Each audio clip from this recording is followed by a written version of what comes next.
आपल्या शरीरात B12 कमी झाल्यास शरीरावर होतात हे वाईट परिणाम कोणते आहेत ते परिणाम आपण जाणून घेणार आहोत। त्यासाठी व्हिडिओ शेवटपर्यंत नक्की बघा। हॅलो नमस्कार, श्री स्वामी समर्थ। मी रेश्मा तुम्हा सगळ्यांचं रेश्माच्या दुनियादारीमध्ये पुन्हा एकदा स्वागत करते। विटॅमिन B12 हे शरीरासाठी खूप महत्त्वाचे विटॅमिन आहे। रक्तातील हिमोग्लोबिन, मज्जासंस्था, मेंदूची कार्यक्षमता, पचनसंस्था, हार्मोन्स, ऊर्जा उत्पादन यासाठी B12 अत्यावश्यक आहे। पण हे विटॅमिन कमी झाल्यास शरीरावर हळूहळू खूप गंभीर आणि कधीकधी कायमस्वरूपी नुकसान होऊ शकते।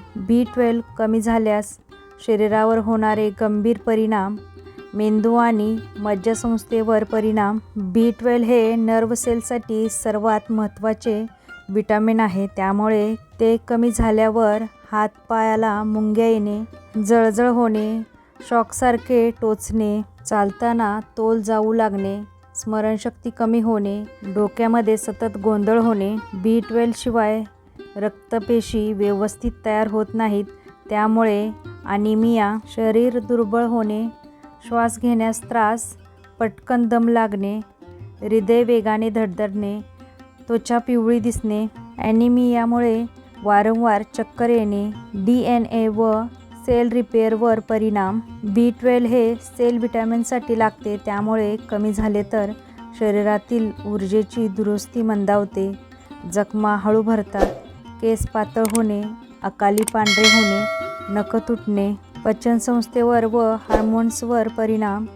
B12 कमी झाल्यास पचन कमजोर होऊ लागते, भूक न लागणे, मळमळ होणे, पोटात गॅस व आम्लपित्त, कब्ज व जुलाब होणे, वजन अचानक घटणे किंवा वाढणे, हार्मोन्स असंतुलन, हृदयावर व रक्तवाहिन्यांवर परिणाम। B12 कमी झाल्यावर होमोसिस्टीन वाढते, जे शरीरासाठी धोकादायक आहे।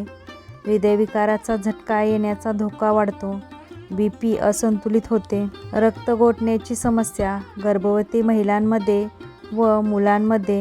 गर्भवती महिला B12 कमतरतेत असतील तर गर्भाची वाढ मंदावणे, जन्मानंतर मुलामध्ये विकास मंद होणे, न्यूरल ट्यूब डिफेक्टचा धोका वाढतो, मुलांमध्ये बोलण्याचा चालण्याचा विकास उशिरा होतो। मानसिक आरोग्यावर अतिशय गंभीर परिणाम, जास्त चिंता आणि पॅनिक अटॅक, डिप्रेशन तीव्र होणे, झोप न लागणे किंवा झोप खूप येणे, आत्मविश्वास कमी होणे, सामाजिक जीवनापासून दूर जाण्याची इच्छा। B12 कमी होण्याची सर्वसाधारण तक्रारी खालील लक्षणे दिसत असतील तर B12 त्यांच्यामध्ये कमी आहे असं समजावं। पनीर, दूध, दही न खाणारे, शाकाहारी व्यक्ती, पचन कमजोर असणारे, 40 वर्षानंतरची व्यक्ती, सतत गॅसची औषधं घेणारे, थायरॉइड व मधुमेह रुग्ण, PCOS किंवा PCOD असलेल्या महिला, वजन कमी करण्यासाठी डाएटिंग करणारे।